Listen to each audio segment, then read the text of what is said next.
Et bien salut à tous et bienvenue sur Shinsekai TV, la chaîne 100% One Piece. Au programme aujourd'hui on se retrouve pour un nouvel épisode de Mini Théorie. Ça faisait pas mal de temps que j'avais pas donc sorti une mini théorie. On s'attaque à du lourd parce qu'on va parler donc de Luffy et du probable danger qu'encourt sa vie actuellement dans le manga. Vous allez vous dire que c'est peut-être un peu précipité de parler directement de la vie de Luffy, mais ne vous en faites pas, il y a pas mal d'arguments qui viennent appuyer cette mini-théorie. Pour les nouveaux arrivants sur la chaîne, je tiens à préciser que les mini-théories, c'est un concept où j'expose simplement une petite hypothèse qui n'est pas très développée, et ensuite vous la terminez donc dans les commentaires. Soit vous ajoutez des arguments et donc vous renforcez la théorie, soit au contraire vous donnez des contre-arguments qui la détruisent totalement. Et les meilleurs donc commentaires seront repris dans le prochain épisode des mini-théories. Bref, n'attendons pas plus longtemps et c'est parti.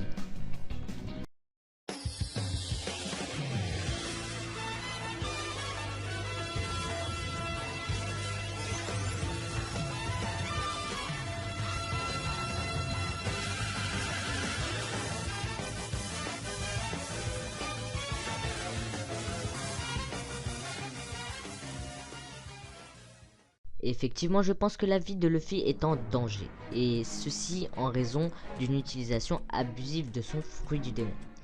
Et cela pourrait contracter une maladie ou autre. Bref, je reviendrai à cela donc à la fin de la théorie. D'abord, nous allons déjà expliciter le point du Gear Second, parce qu'il a été clairement dit par Blue Eno que cette technique, donc le Gear Second, qui consiste à pomper donc son sang et accélérer la circulation de son sang pour être plus rapide, etc., eh bien, va pomper de l'espérance de vie à Luffy. Et ça, c'est un point négatif du Gear Second, tout simplement. Et ça a été très explicitement expliqué par Blue Eno. En second lieu, on peut également parler du Gear Third, même si là, ça reste qu'une pure spéculation.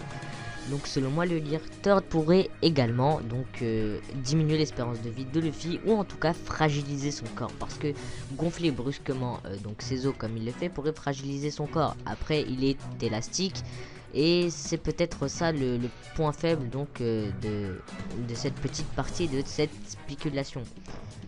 Mais je tenais simplement à dire ceci et donc à ouvrir une petite parenthèse sur le Gear 3 pour basculer donc directement sur le Gear 4. Le Gear 4 qui pour moi pompe clairement de l'espérance de vie à Luffy. C'est simplement un Gear Second en 10 fois plus dangereux pour lui. Parce que on voit très bien qu'il a à peu près les mêmes propriétés au niveau donc, de son corps. Il a sûrement donc une accélération de son système corporel, donc que ce soit la circulation sanguine, etc.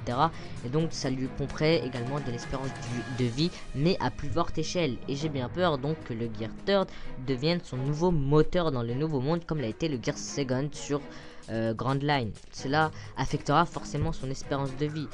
Mais voilà, parlons maintenant de quelque chose de concret, donc sûrement qu'à Impel Down, donc au niveau 5.5, eh bien Ivankov a accueilli Luffy qui était au bout, sur le point de mourir à cause du poison de Magellan. Et là, elle l'a soigné, mais au dépit de 10 années de sa vie. 10 années, c'est énorme.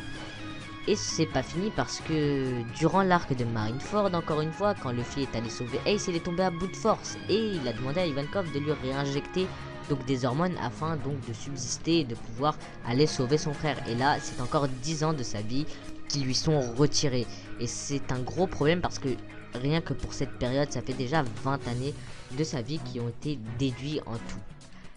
Après, je voulais faire également une petite parenthèse sur l'arc en cours, donc l'arc de Whole Cake Island. Donc ça pourrait être intéressant de voir une confrontation entre Luffy et Big Mom. Pas une confrontation dans le sens où ils vont se battre, mais simplement une petite altercation, une petite rencontre entre guillemets, qui pourrait donc introduire ce que j'avais dit, donc ce que j'explique en ce moment même, c'est-à-dire le fait que la vie de Luffy soit en danger au niveau de son espérance de vie. En gros, il se rapproche trop rapidement de la mort, à force d'utiliser abusivement son fruit du démon et donc d'enlever son espérance de vie, plus ce qui s'est passé avec Ivankov, et bien son espérance de vie diminue et Big Mom pourrait se rendre compte grâce au pouvoir de son fruit du démon.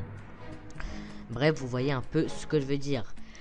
Quand on en arrive à là, on remarque très clairement que le Gear Second additionné donc au Gear Third, si les propriétés que j'ai dites sont bonnes, accoupler cela au Gear 4, plus les années qui sont tombées à cause d'Ivankov et ce qui pourrait se passer sur Whole Cake Island, l'accumulation de tous ces faits fragilise vraiment Luffy au niveau de son espérance de vie. C'est vraiment la base de cette théorie, c'est que l'espérance de vie de Luffy est très menacée. Maintenant, je vais revenir à ce que j'avais dit au début, c'est-à-dire par rapport à la maladie qu'il pourrait contracter. Je voulais bien évidemment parler de la maladie qu'avait contracté Roger et pourquoi pas Barbe Blanche, parce qu'il était très malade à la fin de sa vie. Et selon moi, cette maladie incurable donc serait due à l'utilisation abusive d'un fruit du démon, et en l'occurrence donc pour Luffy le Gomu Gomu no Mi, Barbe Blanche le Gura Gura no Mi, et donc pour Roger il aurait un fruit du démon qui aurait contracté donc sa maladie qui serait due à une perte d'espérance de vie. Vous l'aurez compris ou non, pour moi cette maladie incurable est simplement une mort qui se précipite. Après, je ne veux pas dire que l'utilisation d'un fruit du démon rendrait donc malade automatiquement, mais ça reste des fruits du démon. Regardez simplement le nom qu'a donné Oda à ces fruits. Ils ont sûrement également, hormis le fait qu'ils ne peuvent plus nager, un effet donc négatif pour le corps, surtout utilisé de manière abusive. Donc en exploitant toutes les ressources de son corps, ça fragiliserait le corps donc de l'utilisateur et donc le rapprocherait tout simplement de la mort, ce qui serait une maladie incurable. Donc Crocus, pour Roger, il aurait simplement fait le nécessaire pour le garder dans la meilleure forme qu'il soit et qu'il peut garder, et ce serait la même chose pour Barbe Blanche. Bref, dites-moi dans les commentaires si vous trouvez que cette théorie est plutôt bien. Moi je l'aime plutôt bien, donc n'hésitez pas à argumenter pour donner des arguments ou au contraire donner des contre-arguments.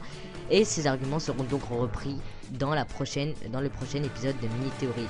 Sur ce, on bascule tout de suite aux réponses que vous m'avez données sur le précédent épisode de Mini Théorie qui concernait le futur de la marine et donc une certaine séparation en deux de cette marine. On commence donc avec un commentaire de Master One Piece qui nous dit qu'il pense que ce soit possible que toute la marine rejoigne Fujitora car Sakazuki a une justice radicale et il pense donc que le Gorosei va soutenir Sakazuki et que toute la marine sera avec Fujitora. Super vidéo mon pote, déjà je te remercie. Ensuite ce serait un peu exagéré que toute la marine rejoigne Fujitora parce qu'il faut quand même deux parties et certains sous-fifres donc soldats de la marine auront simplement peur de rejoindre Fujitora car comme je l'ai dit, Fujitora sera vu comme un ennemi donc de la marine. Pas un ennemi direct, mais ça reste quand même un hors-la-loi. Ensuite, on bascule sur une réponse de Zelda Epona qui est très argumentée, donc je te remercie. Et elle dit que qu'elle ne pense pas que Akainu se pliera aveuglément au Tenryubito. Pour preuve, il avait critiqué le Gorosei en disant qu'il n'était que les pantins des Tenryubito. Perso, je pense aussi qu'il souhaite l'abolition des Shishibukai. Rien n'a été dit et il me semble que au vu de la façon avec laquelle il voit et traite les pirates, je doute qu'il considère les Shishibukai comme des alliés. Déjà jusque là je suis entièrement d'accord avec toi, même si je pense que malgré tout Akainu restera du côté donc du gouvernement mondial, du Gorosei et donc des Tenryubito. Personnellement, là où je verrais une scission sur la façon d'agir au sein de la marine, Akainu n'hésiterait pas à sacrifier un de ses propres hommes pour le bien de la destruction des pirates. Serait-il capable de sacrifier aussi des civils? Quoi qu'il en soit, la première proposition sera suffisante d'après moi pour que Fujitora se fâche. En effet, on voit ici donc qu'elle veut développer le fait qu'il puisse sacrifier des civils. Pour ma part, je pense qu'il pourrait aller jusque là. Ça ne le dérangerait pas vu la vision qu'il a de la justice. Pour lui, quelques civils qui mourraient vaudraient largement donc l'arrestation de plusieurs pirates, etc. et donc le triomphe de sa justice. Ensuite, je ne pense pas que Fujitora sera le leader. Je pense qu'il est plutôt le style de gars à mettre le feu aux poudres. Celui qui a vraiment la carrure d'un leader, pour moi, c'est Aokiji. Que pensez-vous qu'il a fait durant ces 2 ans? Que va-t-il faire à l'avenir? Pourquoi a-t-il rejoint Barbe Noire? N'a-t-il toujours pas de prime, etc., etc. Toutes ces questions qu'on se pose et qui auront une réponse donc dans l'avenir du manga.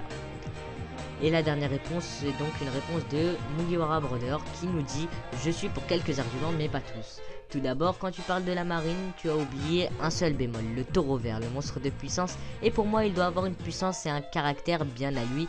Et pourrait même être pire que Sakazuki, étant donné qu'on ne connaît rien de lui, mis à part le fait qu'il soit affreusement puissant. La plupart des personnes se rallient au plus puissant. Après, le fait que la marine soit divisée, c'est plutôt une bonne chose, car ça ferait un ennemi de plus pour la marine de Sakazuki, mais pas un allié au Mugiwara, car Fujitora au final n'a rien contre les pirates, il veut simplement protéger les civils. Après, sinon cela peut être plausible. Merci à toi déjà pour ton commentaire, et je suis plus ou moins d'accord avec toi parce que j'ai négligé le taureau vert, tout simplement car comme tu le dis toi-même, on ne sait rien de lui. Dans quelle partie pourrait-il aller? Selon moi, il restera avec Sakazuki, comme tu l'as dit, on peut s'allier au plus puissant, et il ne voudrait pas déjà d'entrée être un ennemi du gouvernement mondial. Donc sur ce point on reste au clair. Et ensuite le fait que ça fasse un ennemi en plus pour Sakazuki mais pas forcément un allié au Mugiwara est toujours intéressant pour la suite du manga. Je vous remercie donc pour vos réponses. Sur ce, la vidéo est maintenant terminée, j'espère qu'elle vous aura plu. Si c'est le cas, n'hésitez pas à liker la vidéo et bien évidemment n'hésitez pas à vous abonner pour ne louper aucune des prochaines vidéos. Si vous avez plus de questions, retrouvez-moi sur les réseaux sociaux et moi je vous dis One Piece.